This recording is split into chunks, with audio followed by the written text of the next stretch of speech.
नमस्कार दोस्तों, मेरा नाम है गगन और स्वागत है आपका आज के इस वीडियो में, जहां पे मेरे पास में है टाटा एल्ट्रॉस फेसलिफ्ट। बहुत सारे चेंजेस टाटा ने यहाँ पे कर दिए हैं। कई फीचर्स जो है उनको ऐड किया गया है। कई फीचर्स वो ओवर द टाइम ऐड करते गए, पता नहीं चला कि कब स्क्रीन बड़ी हो गई थी, कब कैमरा वगैरह चेंज हो गए थे। लेकिन हर चीज़ जो है अब थोड़े से नए फॉर्म में अवेलेबल है। एक इंजन पूरा का पूरा फिलहाल के लिए गायब हो गया है और एक नया ट्रांसमिशन फिलहाल के लिए आ गया है। CNG है, डीजल है, पेट्रोल है, हर चीज़ की एक एक करके बात करते हैं। चलिए ओके जी, तो चाबी से शुरुआत करते हैं। वैसे तो बारिश होने वाली है लेकिन देखते हैं कि शूट पूरा होता है नहीं होता है। तो चाबी से शुरुआत करते हैं और मेरे पास में पहले डीजल है। CNG और डीजल में फीचर्स वाइज कोई फ़र्क नहीं है, लेकिन एक ज़रूरी चीज़ ये है कि जो क्रिएटिव S वेरिएंट है फ़िलहाल के लिए उसी में सारे ट्रांसमिशन ऑप्शन आपके पास अवेलेबल होंगे। डीजल मैनुअल में अवेलेबल होगा, CNG जो है वो मैनुअल में अवेलेबल होगा। जो पेट्रोल है नॉन टर्बो तो आता नहीं है, अभी आएगा पता नहीं, रेसर बाद में इंट्रोड्यूस करेंगे या कब करेंगे वो पता नहीं है, बट अभी फ़िलहाल के लिए आई टर्बो बाहर है लीग से। तो वो जो पेट्रोल है 1.2 रेवेट्रॉन आने वाला इंजन जो है वो आपको manual transmission DCA plus AMT के साथ में मिलेगा। And creative S the only variant जिसमें तीनों आपको ऑप्शन मिल जाएंगे। ये फिलहाल डीजल है, उसके बाद मैं CNG पे चलूँगा और ब्रीफली आपको मैं DCA जो है वो भी दिखा दूंगा। पर ये टॉप एंड नहीं है। टॉप एंड के मामले में दिखने में एक ही फ़र्क है एक्चुअली, सिर्फ अंदर की तरफ MID चेंज होती है, जो कि अभी मैं आपको अंदर दिखा दूंगा कि क्या फ़र्क है। एनीवे, तो सबसे पहले जो चीज़ चेंज हुई है बम्पर होगा। देखो इस गाड़ी में कोई भी मेटल पार्ट चेंज हुआ नहीं लग रहा है, ऑलमोस्ट सब चीज़ें सेम लग रही है, ठीक है। तो ये बम्पर सेम है, ये साइड में ये सेम है, डोर्स जो है वो सेम है, कोई भी चेंजेस जो यहाँ नहीं है। प्लास्टिक पार्ट जो है वो चेंज किए गए हैं, तो बम्पर्स में चेंज है, ये डोर हैंडल जो है उनमें चेंज है। जो हेडलाइट की हाउसिंग है उसका स्पेस सेम है, बट अंदर की तरफ सब कुछ बदल गया है। यहाँ से अगर आप देखोगे तो LED लाइट जो है वो यहाँ आ गई है। आपको पहले हैलोजन प्रोजेक्टर जो है वो दिया जाता था। ऊपर की तरफ ये आईब्रो स्टाइल DRL जो है वो आई है, अच्छी लग रही है, डिज़ाइन ओवरऑल अच्छी लग रही है। फॉग लैम्प यहाँ पे आपको मिल रहे हैं, ये भी आपको रिफ्लेक्टर बेस LED जो है वो मिलेंगे प्रोजेक्टर में। और आपको यहाँ पे एयर डैम वगैरह मिल रहा है। कुछ भी आगे फ्रंट पार्किंग सेंसर या ऐसी चीज़ नहीं है, आई डोंट थिंक इवन कि वो रिक्वायर्ड है। 360 डिग्री कैमरा दे दिया गया है, मुझे तो लगता नहीं हैचबैक्स वगैरह में ये भी रिक्वायर्ड है, बट मिलता है आजकल, स्टैंडर्ड हो गया ऐसे। तो ये कुछ फीचर्स है जो मिलने ही लग गए हैं। गाड़ी में कोई एडास या ऐसी चीज़ नहीं दी गई है सेगमेंट में। अगर बात करो तो वैसे कोई नहीं दे रहा है, बट क्योंकि जो सब कॉम्पैक्ट सेडान जो हो गई है होंडा में, उसमें आने लग गया था, तो मैंने आपको फिर भी मेंशन कर दिया है। साइड में व्हील्स की जो चॉइस है वो मेरे अकॉर्डिंग तो कुछ ऐसी दे दी गई है जिनको EV लुक टाइप दे पा रही है, and this is not a good thing. दे सकते थे, आइस इंजन है, वैसे भी ज़्यादा फर्क नहीं पड़ता फ्यूल एफिशिएंसी वगैरह में, तो बेटर लुकिंग अलॉय जो दिए जा सकते थे। आप अपनी राय जो है वो बता सकते हैं। 185/60 R18 ये टायर साइज़, R16 ये टायर साइज़ है। हालांकि जो डीजल पहले आता था स्टार्टिंग में 195 आया करता था, बट अब 85 जो है वही आएगा, चाहे पेट्रोल लो चाहे डीजल लो, depending on which variant you are buying. Tyre अलग हो सकते हैं। इस पर गुडियर ट्रिपल मैक्स एश्योरेंस लगे हुए हैं, अच्छे टायर हैं ये भी। बट दूसरा वेरिएंट हमारा जो है उसमें MRF इको ट्रेड लगे हुए हैं, that is also good tyre. इधर आपके पास में flush type door handle. And मेरी प्रॉब्लम इससे आज भी यही है, टाटा मोटर्स को एक दिन मैं समझाऊंगा कि हाउ डिज़ाइन इज़ परसीव्ड कई अलग अलग लोगों से। जैसे कि कोई अगर ये देखेगा तो यहाँ दबाएगा पहले, बट यहाँ दबाने से कुछ नहीं होता, यहाँ दबाना पड़ता है, तब आप इसको खींच सकते हो। This is how it work. थोड़ा उल्टा है मामला। बाकी इधर कोई भी चेंज नहीं है साइड में किसी भी तरीके का। पीछे की तरफ कनेक्टेड टेल लैंप्स हो गई है, आपको अभी शायद चालू नहीं इसलिए दिख नहीं रही होगी ऑब्वियसली। ये कनेक्टेड जो है वो लाइट हो गई है। ये हॉर्न अभी भी बजता है पी पी पी पी। अगर आप गाड़ी चालू छोड़ो और चाबी लेके बाहर आ जाओ तो विच इज़ वेरी अनोइंग। एक छोटा हॉर्न दिया जा सकता था इसके लिए। इधर आपके पास में टाटा मोटर्स का लोगो है, एंड इसके नीचे ऐसे प्रेस करोगे तो अनलॉक करने का सिस्टम है। तो आमतौर पे तो खींच के अनलॉक करने की आदत है, बट ये ऐसे प्रेस करने पर अनलॉक करना है। मोस्टली लोग इनिशियली कंफ्यूज होते हैं, बट ओनरशिप में कोई बड़ी प्रॉब्लम नहीं होगी, आपकी आदत पड़ जाएगी। बूट स्पेस वही है, कोई भी चेंज गाड़ी में बूट स्पेस या डायमेंशन वगैरह में नहीं है। ये डीजल है तो ऑब्वियसली यहाँ पे टैंक वगैरह का स्पेस जो है वो ऐसा कुछ खाता नहीं है। नीचे की तरफ स्पेयर टायर जो है वो भी दिया गया है छोटी साइज़ का। पीछे आपको वाइपर वगैरह सब मिल ही रहा है। थोड़ा सा बम्पर में चेंज है, कुछ बहुत बड़ा चेंज नहीं है, फीचर्स वगैरह कुछ चेंज नहीं हुआ, it's just the layout that has change. Altroz की ब्रांडिंग यहाँ पीछे आ रही है, शार्क फिन एंटीना है। और उसके बाद में अंदर चलते हैं। यहाँ पे फिर भी ठीक है, बिकॉज ये बटन इधर आता है ना तो आपको लगता है कि चलो यहीं तो दबाना होगा, बट यहाँ दबाओगे तो खुल जाएगा मामला। This is still okay, but दूसरी साइड वाला बड़ा कंफ्यूजिंग है। एनीवे 90 डिग्री खुलने वाले डोर हैंडल्स जो है वो आपको मिलते हैं। वैसे एक टाटा मोटर्स के बारे में ऑल्ट्रोस के बारे में बहुत ही इंटरेस्टिंग चीज़ मैंने नोटिस करी। आई डोंट नो पहले आती थी नहीं आती थी। ये देख रहे हो आप क्या है ये यहाँ पे जो लगा हुआ है लोहे वाला ये चीज़, ये इसके अंदर जाके फिट होता है। You know what is this? जब गाड़ी क्रैश जब होता है तो लोड पाथ और स्ट्रक्चरल रिजिडिटी के लिए दरवाजे को जो है, मतलब एक साइड तो चलो इसमें हिंज हो जाता है, कई ब्रांड्स इसको नीचे की तरफ देते हैं हुक करने के लिए, मतलब इस किस तरफ देते हैं, कई लोग यहाँ देते हैं, तो टाटा मोटर्स ने यहाँ दिया है, which is a good thing from safety perspective. वैसे इस गाड़ी की सेफ्टी के बारे में टाटा मोटर्स का कहना है कि हमने और इसको स्ट्रेंथन किया है साइड में से, ताकि जो नए क्रैश टेस्ट नॉर्म्स हो गए, बिकॉज ऑल्ट्रो जब टेस्ट हुई थी तब तो बहुत पहले के नॉर्म्स वगैरह चल रहे थे, तो बोले अब थोड़ा सा और बेटर नॉर्म्स में ये और परफॉर्म कर जाए, इसलिए साइड में हमने और स्ट्रेंथ डाली है। That is a good thing. उसके बाद में अंदर चलते हैं, अंदर की तरफ भी ऑब्वियसली बदलाव काफ़ी हैं, और जो अच्छी चीज़ हुई है वो कि जब पुरानी एल्ट्रॉस जो थी अभी तक आ रही थी, उसको अपडेट करते करते ना टाटा ने शायद रियलाइज़ किया ही होगा कि वो थोड़ी सी और दिखने लग गई है जगह जगह से, ऐसा लग रहा है काफ़ी सारा काम बाद में हुआ है। वो चीज़ अब यहाँ पे दूर हुई है। ओवरऑल जो डैशबोर्ड और जो फ्लो वगैरह है वो थोड़ा ऐसा नॉर्मल सा लगने लगा है। तो 2 स्पोक स्टीयरिंग व्हील हम पहले भी देख चुके हैं मल्टीपल गाड़ियों में, इसमें ये दबाने वाली प्रॉब्लम अभी भी आती है। हालांकि आज मैंने ऐसा ज़्यादा नहीं दबा पाया हूँ, पता नहीं इसमें डिस्टेंस चेंज किया है या मेरे को ऐसा लग रहा है, बट ये आज गलती से अभी तक एक भी बार नहीं दबाया मेरे से, which is a good thing. यहाँ पे आपके पास में 10.25 इंच की स्क्रीन, यहाँ बीच में भी स्क्रीन आती है बड़ी वाली, जिसमें Android auto Apple CarPlay mirror हो जाता है, बट वो स्क्रीन सिर्फ टॉप एंड में आ रही है DCA में, अभी मैं आपको दिखाऊंगा, बट अदरवाइज जो है कोई चेंज यहाँ पे नहीं है। सॉरी, ये वाली स्क्रीन पहले आ गई थी, और ये वाली स्क्रीन भी काइंड ऑफ पहले आ गई थी, बट वो राउंड शेप में ऐसे बाद में फिट की हुई लगती थी, बट ये वाला ओवरऑल लेआउट जो है वो सही लगता है। वो अलग बात है कि इसमें मेरा एंड्रॉइड ऑटो कनेक्ट नहीं हो रहा है, ये अब हो गया, लेट्स सी। पहले तो नहीं हुआ था, मैंने बहुत ट्राई मारा था, नहीं हो रहा, यहाँ क्या अटक जाता है, वो सूखा रहता है, हो ही नहीं रहा बस कनेक्ट, पता नहीं क्या चल रहा है। सेम दूसरी गाड़ी में भी ट्राई किया मैंने CNG में, उसमें भी नहीं हुआ।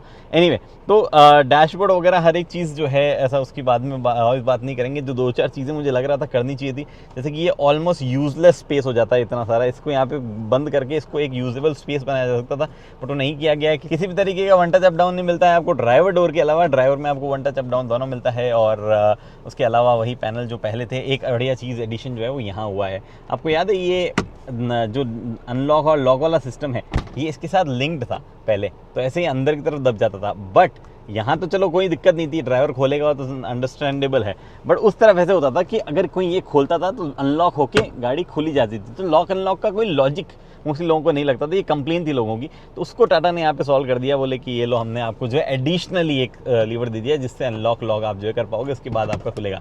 Same goes on rear seats as well, आगे वाली और रियर सीट दोनों में ये कर दिया है। एनीवे, यहाँ पे आपके पास में जो बटन्स थे वो गायब हो गए हैं। देखो, ये भी एक चीज़ है, when you do things like this, कि आप चीज़ें रिमूव करते हो, आप अपने सप्लायर से ये पूरा पैनल नया डिज़ाइन करवा सकते हो, सेम जगह सेम डायमेंशन, बट इसको क्लीन बनाओ या कुछ कर दो इसको, ताकि ये ऑड ना लगे। जैसे हमने किया सीरोस में, मैंने एग्जांपल बताया था कि बेस वेरिएंट में वो यहाँ पे कार्ड होल्डर बना देते हैं, चलो एक कार्ड होल्डर बना दिया, it cost little bit of amount, एक बार के पैसे लग जाएंगे, बट कस्टमर को ऐसा नहीं लगता कि कुछ मिसिंग है, ऐसा कुछ। यहाँ से फीचर्स हटाया हुआ है, यहाँ से चीज़ें हटाई हुई लगती है। अब यहाँ से क्या हटाया है, वेल यहाँ से जो बटन थे वो उठा के यहाँ दे दिए गए हैं, तो इधर जब डाले गए उन बटन को, तो वहाँ से उनको निकाल दिया गया है, तो इस वजह से जो है आपको ऑर्डर खाली सा लगेगा। इवन CNG का बटन भी, CNG में भी मैं दिखाऊंगा, वो यहाँ पे शिफ्ट कर दिया गया है। एनीवे, यहाँ पे हम आते हैं स्टीयरिंग पे, आपको ब्लूटूथ कनेक्टिविटी, आगे पीछे करना है, म्यूज़िक, कॉल उठाना है, काटना है, वॉल्यूम अप डाउन करनी है, वो सब चीज़ें हैं। इधर आपका क्रूज़ कंट्रोल जो है उससे रिलेटेड ऑप्शन है। आपका जो साइड में इंडिकेटर स्टॉक है उसमें ये आपका ऑटोमेटिक रेन सेंसिंग वाइपर वगैरह है। इस तरफ ऑटोमेटिक लाइट जो है उसका आपको सिस्टम दे दिया गया है। How good is the adjustment? Well, ऊपर नीचे एडजस्ट होता है, आगे पीछे अगर आप एडजस्ट करना चाहो टेलीस्कोपिक वे में तो वो नहीं होता है। And this is a smaller screen, slightly smaller, not that small but slightly smaller screen. और ये स्क्रीन जो है उसमें भी वैसे बहुत सारे फीचर आते हैं, भले ही मैं इसको स्मॉल बोल दूँ। क्या क्या चीज़ें करती है? सबसे पहले तो आप जब मोड चेंज करते हो तो उसका एक क्लियर इंडिकेशन साइड में आपको दिख ही पा रहा है। उसके बाद में कुछ चीज़ें हैं जो कि इसमें ही आपको एक्सेस करनी होती है। एक सेकेंड रुको, तो यहाँ पे आपके पास डिस्टेंस, ट्रिप, मेन मेन्यू, ये सब चीज़ें आप यहाँ पे देख सकते हो। अगर आप आओ मेन मेन्यू में तो व्हीकल इन्फॉर्मेशन, नोटिफिकेशन, नेविगेशन, ये जो नेविगेशन आप देख पा रहे हो दिस इज़ लाइक मतलब प्योर ऐसा कंपास वम्पास वाला नेविगेशन। लेआउट आपको क्या चाहिए? डिजिटल व्यू चाहिए, डायल व्यू चाहिए, या आपको चाहिए मिनिमल व्यू, आप सेट कर सकते हो। मैं आता हूँ डिजिटल व्यू में। सेटिंग्स में और चीज़ें, clock, calendar, favourite menu, factory reset, ये चीज़ें मिल जाती है। वापस ट्रिप इन्फो आपके पास में आ गया, 2 ट्रिप जो है वो आपको दिखाता है ये चीज़ें। इधर आपका टेकोमीटर फिक्स है कि यही दिखाएगा, एंड इस तरफ आपको 2 चीज़ें दिखाती है। एक तो व्हीकल का फ्यूल लेवल जो है वो क्या है, और दूसरी तरफ आप जो ऊपर देख पा रहे हो ये कूलेंट का टेम्परेचर क्या है। CNG में ये रिप्लेस हो जाता है, CNG के मतलब स्टैट से कि CNG कितना है, क्या सब चीज़ें हैं।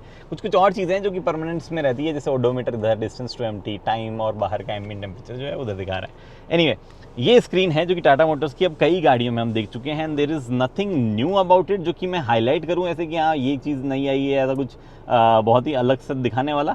हाउएवर ये स्क्रीन ओवरऑल मुझे बढ़िया लगती है, सही से काम करती है। ओवरऑल जो UI है वो भी ऐसा कंफ्यूजिंग या ऐसा कुछ ऑड नहीं है। जब काम करती है तब तो बढ़िया काम करती है। इसकी प्रॉब्लम बस ये है कि कभी कभी हैंग हो जाती है, तो या जैसे अभी एंड्रॉयड ऑटो कनेक्ट ही नहीं हो रहा है, एक बार और ट्राई कर, नहीं हो रहा है तो नहीं हो रहा है, तो ये एक समस्या जो है अभी आ रही है। हालांकि एप्पल कारप्ले कनेक्ट किया था वो दूसरी वाली कार में, तब हो गया था, लेकिन अब एप्पल कारप्ले भी नहीं हो रहा है और अब एंड्रॉयड ऑटो भी नहीं हो रहा है, पता नहीं क्या समस्या हुई है। तो Android auto, Apple CarPlay, climate, drive next, ये इनका बेसिकली सिस्टम है जहाँ पे आप मल्टीपल अपने ड्राइविंग से रिलेटेड चीज़ें देख सकते हो, आप कैसे चला रहे हो, क्या फ्यूल एफिशिएंसी है, और कुछ टिप्स वगैरह जो है वो भी आप यहीं से निकाल सकते हो। उसके बाद में इंटरेस्टिंगली यहाँ 6 गियर बने आते हैं, बट अब इस गाड़ी में 6 गियर आते नहीं है। जो आई टर्बो उसमें 6 गियर आते थे, उसमें 5 ही आते हैं, बट इसमें बने हुए आते हैं कि आप गियर चेंजेस वगैरह, it's just an icon, nothing to complain about. यहाँ पे आपको AC से रिलेटेड शॉर्टकट है, तो AC वगैरह सब जो है आपको एडजस्ट करना हो यहाँ कर सकते हो। इंटरेस्टिंग और अच्छी बात ये है कि AC की चीज़ें जो है वो नीचे भी दी गई है, उस पर भी चलते हैं हम अभी। कभी कभी स्लो हो जाती है और बहुत ही ऐसा ऑड फीलिंग से देती है, बाकी मुझे स्क्रीन से कोई प्रॉब्लम नहीं है। Otherwise it's great looking screen, जब काम करती है तब ऐसा लैग वैग भी ज़्यादा नहीं है। 360D कैमराज, उनकी क्वालिटी बहुत अच्छी है, कोई भी इशू उनसे रिलेटेड भी नहीं है। 3D फंक्शन के साथ में दिखाता हूँ आपको, बढ़िया लगते हैं देखो इस तरीके से। और गाड़ी अपडेट हुई है, ऐसा नहीं है कि पुरानी वाली रख दी हुई है, यहाँ पे अपडेट बिल्कुल की गई है। वो अलग बात है कि 360 डिग्री पहले ही आ ही गया था गाड़ी में। एनीवे उसके अलावा यहाँ पे मतलब this is just basic screen जिसमें हर चीज़ फंक्शन वगैरह मिलते हैं। अगर आपको चाहिए कि आप नेविगेशन वगैरह चलाओ without connecting Android to Apple CarPlay, तो वो फंक्शन जो है वो आपके पास में ऐसा अवेलेबल नहीं है, मतलब there is no inbuilt navigation in this car, तो वो एक चीज़ अलग से यहाँ पे हो जाती है। कुछ चीज़ें, कुछ शॉर्टकट्स जो है वो आपको ऑब्वियसली यहाँ पे भी मिल जाते हैं। And on top of it, by the way mood lighting change होगी, ये देख पा रहे हो आप, यहाँ पे आ गई light. And on top of it एक स्क्रीन यहाँ दे दी गई है। It is not a touch screen sort of thing, ये टच पैनल है। अब ये पैनल जो है इसमें क्या क्या चीज़ें हैं, मैं बड़ा फ़ैन नहीं हूँ इन पैनल्स वगैरह का, क्योंकि इनसे आँखें जो है रोड से हटा के इनको ऑपरेट करना पड़ता है। अच्छी बात यह है कि इस वाले पैनल में कम से कम यहाँ पे कुछ चीज़ें हैं जो बेसिक चीज़ें दी गई है कि चलो आपको टेम्परेचर कम ज़्यादा करना है तो आप यहाँ से डायरेक्टली कर सकते हो बिना आपको रोड से आँखें हटाए। एंड आपको फ़ैन आगे पीछे करना है तो आप कर सकते हो। ये ऑपरेट करते टाइम कई बार गलती से दब जाता है ये AC ऑन ऑफ वाला सिस्टम, तो मैं तो सिंपली ये करके ऑटो दबा देता हूँ, दबा हुआ है तो भी वापस दबाता हूँ, ऐसे बस तो अपना काम जो है वो हो जाता है। आप भी जो है ये ट्रिक फॉलो कर सकते हैं। उसके अलावा यहाँ पे कुछ क्रूशियल बटन है जो कि अगेन टच में दिए गए हैं, जो कि शायद नहीं होना चाहिए था। ये हैजार्ड लाइट वाला बटन जो है इसमें दिया गया है। 360 degree lock unlock, economy mode पे डालना है या हटाना है तो वो भी यहाँ अवेलेबल है। एक्सप्रेस कूल का बटन यहाँ है।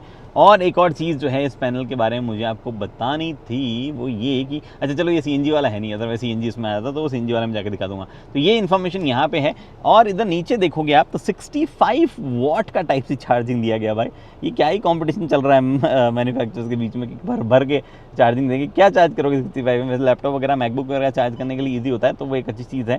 आपका Android auto Apple CarPlay connectivity अभी भी टाइप A से है। इधर थोड़ा सा खाली स्पेस है, यहाँ 12 वोल्ट का सॉकेट जो है वो दिया गया है। एंड उसके बाद में एक डिसेंटली फास्ट वायरलेस चार्जर जो पहले भी आता था वो भी यहीं पे है। This looks little odd. Leather वाले नॉर्मल में फिर भी ठीक है, जिसमें लेदर रैप नहीं आता उसमें तो काफ़ी ऑड फीलिंग देता है वो, तो ये थोड़ी सी ऑफ चीज़ है। बट जो मेरे को डिसअपॉइंट करने वाली चीज़ है कि जब आपने ये डाल दिया इकोनॉमी मोड और स्पोर्ट मोड वाला बटन, इधर स्पोर्ट तो है ही नहीं इसमें, इकोनॉमी और सिटी वाला, तो ये वाला पैनल जो है इसमें ये ऐसा डमी बटन टाइप क्यों छोड़ा गया है, इसको भी कवर किया जा सकता था। एनीवे यहाँ पे 2 स्पेस आपको इधर मिल गए हैं। आपके पास में इलेक्ट्रॉनिक हैंड ब्रेक जैसी कोई चीज़ नहीं है, यही आपको मिलता है नॉर्मल। और इधर भी स्पेस है जो कि ज़्यादा काम का नहीं है, ठीक ठाक सा है।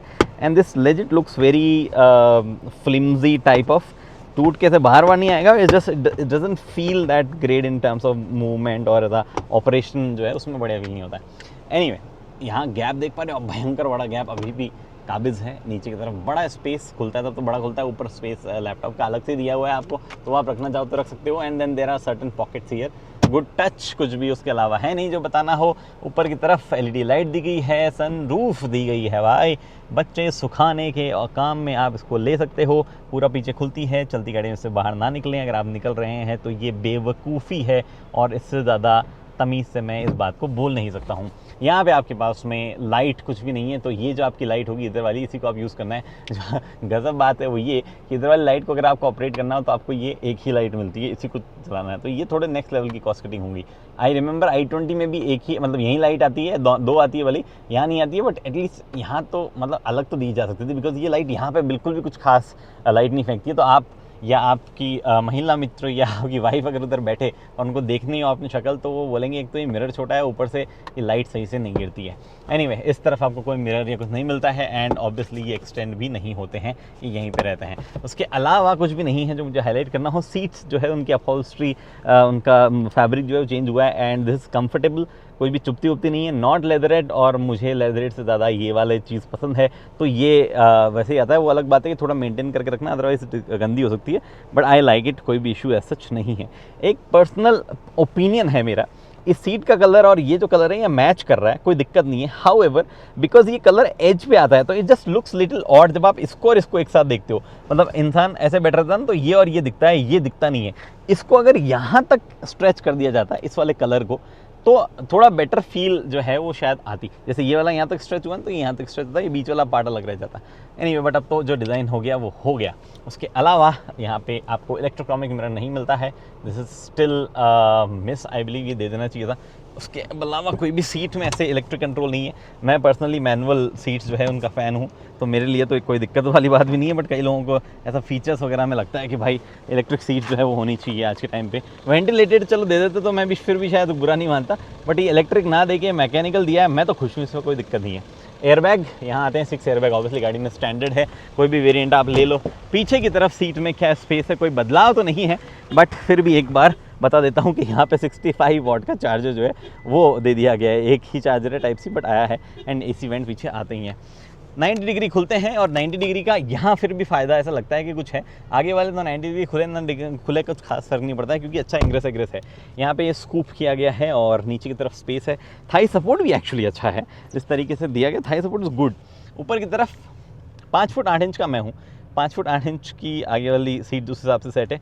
पीछे एक 6 फुट का बंदा बैठेगा तो टच हो सकता है, बट बैठ सकता है, will not be uncomfortable even for long rides. मेरे ख्याल से कोई भी इशू नहीं है। पीछे से बैठने के हिसाब से आपको 2 हेडरेस्ट मिलते हैं, तीसरा नहीं मिलता, 2 मिलते हैं, और आपको मिलता है यहाँ पे cup holder and arm rest. Again seat का फैब्रिक आई लाइक इट, कई लोगों को लेदरेट चाहिए हो सकता है, बाकी तो कुछ नहीं है भैया। यहाँ पे जो डिस्कस किया जाए ड्राइविंग करते हैं, बिकॉज वहाँ पे कुछ होना चाहिए। ये लो जी भैया, ये है DCA, जिसमें अंदर यहाँ पे आती है बड़ी वाली स्क्रीन। ये जो पूरी बड़ी स्क्रीन है, जिसमें एंड्रॉइड ऑटो जब लगाओगे तो गूगल मैप्स जो है वो मिरर हो जाते हैं, तो वो वाली स्क्रीन जो है यहाँ पे आ जाती है। और इसको कंट्रोल करने के लिए कुछ एडिशन चीज़ें नहीं है, बट आपको नॉर्मल चीज़ें जो है मिलती है।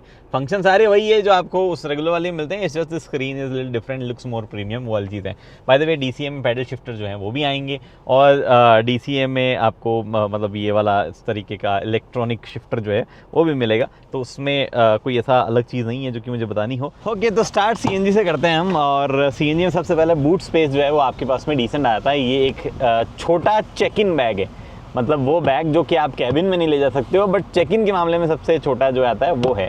और यहाँ पे एक और बैग जो है वो रखा गया है, इतना बूट बसता है। अच्छी बात ये है कि नीचे ये हार्ड सरफेस दिया गया है, तो ऐसा ये जो मतलब ऐसा बहुत ही सस्ता और उस तरीके का दिखता था पहले ये वाला पार्ट, और टियागो में तो अभी भी दिखता है, टियागो टिगोर में तो वैसा यहाँ नहीं लगता है। इट फील्स गुड, प्रीमियमनेस है उसमें, तो वो एक अच्छी बात हो गई है। बूट करते हैं हम बंद, और अब जो है CNG में कुछ फ़र्क आता है अंदर की तरफ, तो वो भी मैं आपको बताता हूँ।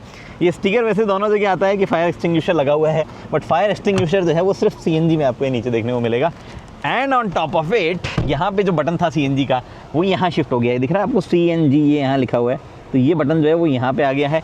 एंड ये गाड़ी CNG पे स्टार्ट भी हो जाती है, और वो सब चीज़ें जो है वो रेगुलर पहले वाली है। And this is good CNG, मतलब ऐसा फीलिंग नहीं है कि भाई कुछ और या इसको और बेटर किया जा सकता था। Problem was with the engine. क्या वो सुधरी या नहीं सुधरी, उसकी बात कर लेते हैं। सबसे पहले हमारा AC जाएगा 23.5 पे। देखो मैं आपको एक सिंपल सी चीज़ बताता हूँ, ठीक है। खड़ा हो गया सबसे पहले, ये AC क्लच जो है, क्लच लाइट है, ऑपरेशन क्लच का लंबा नहीं है, विच इज़ ऑल फाइन। थोड़ा एक बाइटिंग पॉइंट ऐसा है कि वो मतलब गाड़ी आप स्टॉल कर दोगे अगर आप सही से नहीं चलाओगे। बाय द वे मैं डीजल पे ही जाके मोस्टली बातें करूँगा, यहाँ पे सिर्फ इंजन की और गियरबॉक्स की बात करता हूँ। इस गाड़ी के साथ में 2 समस्याएं थी। पहला, काफ़ी ज़्यादा ऐसा इंजन जो है वो अनरिफाइंड फील होता था, या ऐसा फील होता था कि अरे ये वो प्रॉपर वैसी फीलिंग नहीं दे रहा है जिस तरीके का एक अच्छा रिफाइंड रिलायबल इंजन फीलिंग देता ना, वो नहीं आ रही इसमें। तो वो एक समस्या जो है वो बरकरार है इस गाड़ी के साथ में अभी भी। ये इंजन ऐसा 3 सिलेंडर अभी भी वाइब्रेशन वगैरह ऐसे करके देता है, आप बहुत हार्श प्रेस करते हो तो आवाज़, वो जो हार्शनेस है, कर्कश जो आवाज़ है वो अभी भी आती है। गियर बॉक्स शॉर्ट थ्रोज हैं, क्लच जो है लाइट है, कोई भी इशू वहाँ पे नहीं है। आप सिटी में अगर इसको चलाना चाहो आप चला सकते हो। It might not give you great fuel efficiency even with CNG, but आपको एक अच्छा ऑप्शन सेफ्टी प्लस सीएनजी का पैकेज चाहिए तो वो टाटा यहाँ पे ऑफर कर देता है। माइंड यू, अगर आपकी जेन्युइनली हैवी रनिंग है, I will just say don't go with this car. बहुत ज़्यादा हैवी रनिंग है, you go with any 4 cylinder CNG engine. ये उतना रिफाइंड, उतना ज़्यादा मज़ेदार अब भी नहीं लग रहा है। कुछ ज़्यादा चेंजेस जो है उसमें नहीं किए गए हैं, सेम पावर फिगर्स है। अच्छी बात ये है कि जब ये पेट्रोल मोड पे चलता है तो आपको फुल पावर फील करवा देता है, मतलब सॉरी फुल पावर एटलीस्ट बताता है, फील फुल पावर ना हो। जैसे मैंने सीएनजी मोड कर दिया ऑफ, अब सीएनजी मोड ऑफ करने के बाद में जब मैं चलाता हूँ तो it goes to the same configuration 88 PS और 113 Nm का टॉर्क, अदरवाइज 70 समथिंग PS और 103 न्यूटन मीटर का टॉर्क जो है वो इसमें रहता है। तो वो पावर वाली जो लैग वाला फील है वो इतना फ़र्क नहीं, मतलब पेट्रोल सीएनजी मोड में मेरे को तो सेम फीलिंग आती है।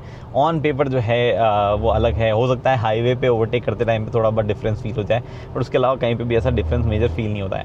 इन टर्म्स ऑफ रिफाइनमेंट भी सीएनजी और पेट्रोल में कुछ फ़र्क नहीं आता है। तो ओवरऑल सीएनजी का जो फिटमेंट है उससे इस इंजन को कोई फ़र्क नहीं पड़ा है, दो कि अच्छी बात होती है अगर इंजन ऑलरेडी बहुत ही रिलायबल, बहुत ही बढ़िया कंडीशन का हो, जो कि बहुत ही लंबे एज तक चल के ऐसा स्मूथ वगैरह रहे। तो इस इंजन का वो स्ट्रॉन्ग पॉइंट कभी रहा ही नहीं, तो सीएनजी के साथ में डर था कि और ज़्यादा ख़राब ना हो जाए, वो नहीं हुआ है, तो वो एक ठीक बात है। बट कोई चेंज नहीं है पुरानी वाली एल्ट्रॉस के मुकाबले अब इस वाली में इन टर्म्स ऑफ सीएनजी।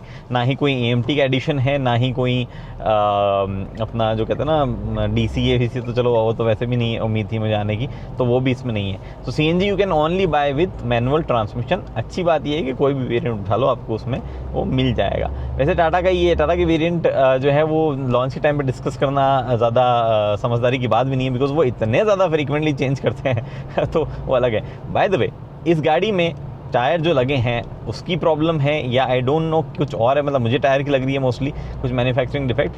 वो टायर के साथ में हमिंग नॉइज़ आ रही है, जब सड़क पे आप 60 की स्पीड क्रॉस करते हो ना,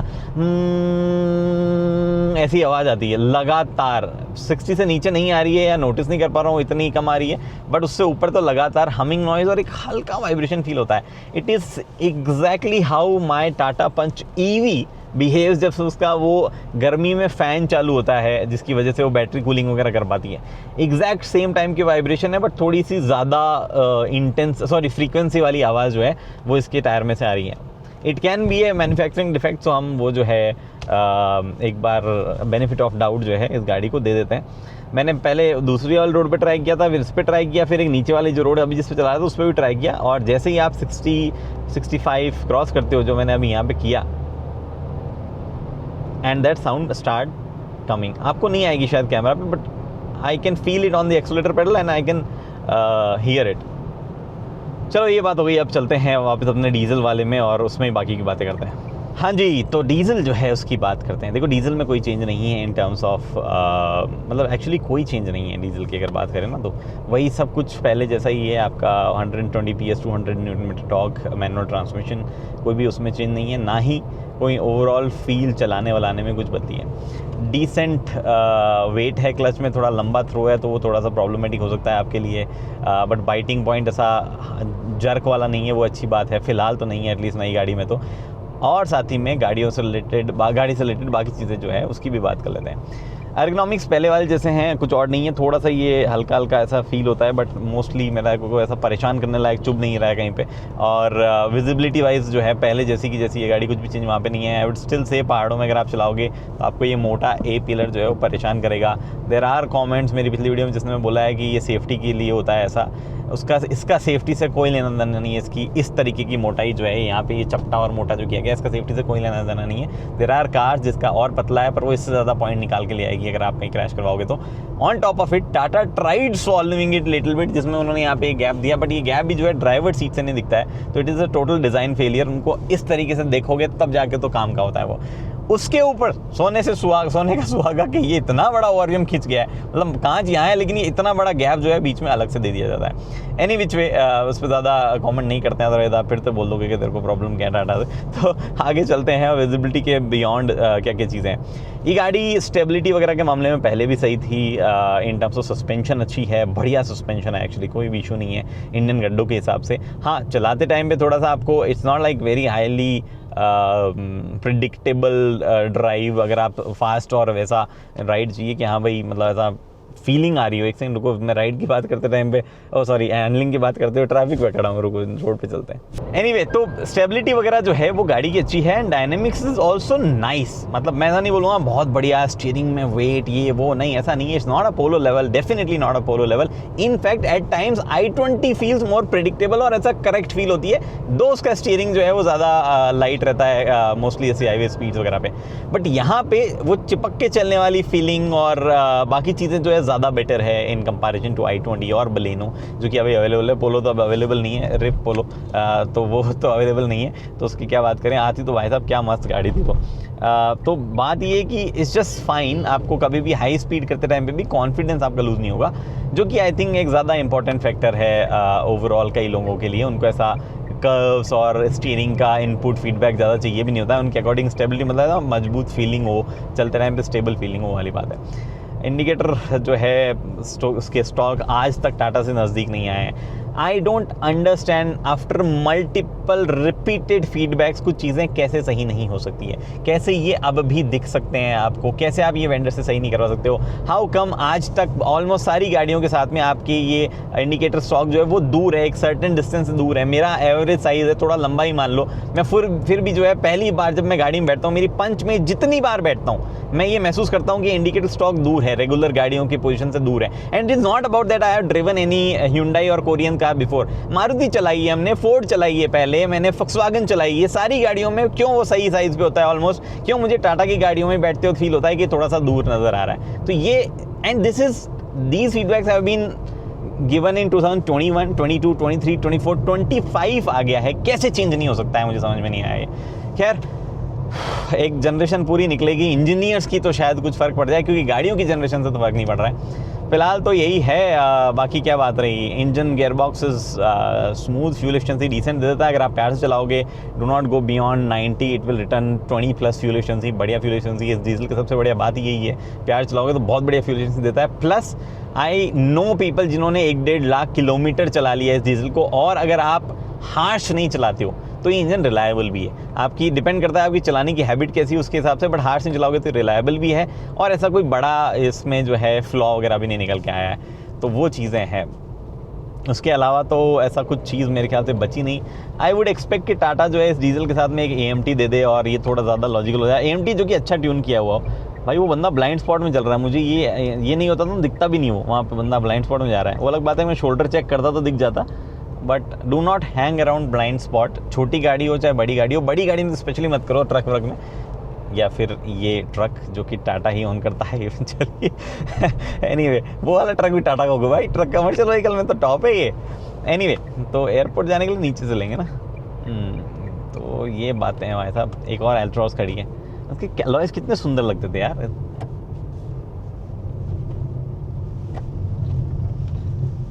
ये सस्पेंशन का ये फ़ायदा है, थोड़ा सा फास्ट ले जाओ कोई दिक्कत नहीं, कोई हड़बड़ाहट बड़बड़ाहट नहीं, मस्त एकदम सॉलिड फील होते हैं।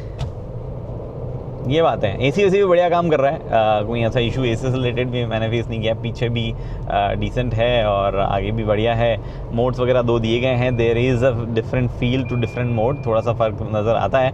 और ओवरऑल सेटिस्फाइड हूँ मैं उसकी गाड़ी की ओवरऑल जैसी परफॉर्मेंस है उससे, वहाँ कोई इशू नहीं है। तो जी ये है सारी चीज़ें गाड़ी के बारे में। आपको मोस्टली चीज़ें तो क्लियर हो ही गई, नहीं हुई होगी तो आप पूछो कमेंट सेक्शन में। बाकी ऐसा ह्यूज इम्प्रूवमेंट टाइप या बहुत ज़्यादा ड्रास्टिक चेंजेस यहाँ पे नहीं है, जो कि उम्मीद थी, बिकॉज थोड़ा सा हम स्पॉइल हो गए हैं। आप कोरियंस को देखो या इवन आजकल मारुति वगैरह भी जो है कई बार फेसलिफ्ट के नाम पे ऐसे अपडेट ला के देते हैं जो कि बहुत ज़्यादा रिफ्रेशिंग और नए लगने लग जाते हैं। यहाँ पे प्रॉबली लगातार चीज़ें जो है पुराने वाले अल्ट्रोस में डाली जा रही थी, 360 डिग्री कैमरा, स्क्रीन चेंज कर दी, MID चेंज कर दी, ये कर दिया वो कर दिया, तो उसकी वजह से प्रॉब्ली एकदम नया सा जो है कुछ यहाँ पे फील नहीं आ रहा है। बट सब चीज़ें अब ऐसे नहीं लग रहा कि आफ्टर मार्केट थॉट है।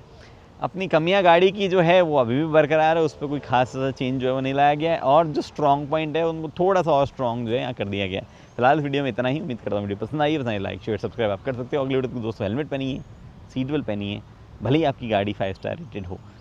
गाड़ी चलाते वक्त लो बीम का प्रयोग करिए, इंडिकेटर का प्रयोग करिए। धन्यवाद।